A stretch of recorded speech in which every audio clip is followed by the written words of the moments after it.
Maandamano imehalalishwa na katiba yetu.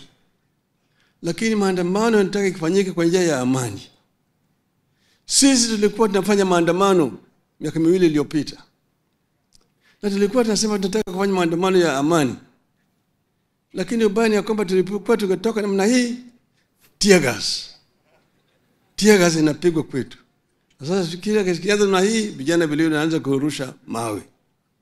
Tunataka tuache mambo kama haya. Mnaona nchi zingine kama kule Marekani, kule Ulaya, kule Ufaransa, maandamano yanafanyika kila mara. Juzi Israel ilipopiga Iran, kulikuwa na maandamano London, New York, Paris, hata Tokyo. Lakini wanakwenda wanamwambia polisi tutafanya maandamano, wanakubaliana na polisi, maandamano itatoka hapa mpaka pale, kutoka saa hii hadi saa hii. Ikikwisha pale wanatoa matamshi yao pale, alafu wanatoka.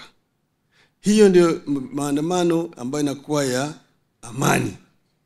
Tunataka tuweke sheria ili maandamano isilete shida.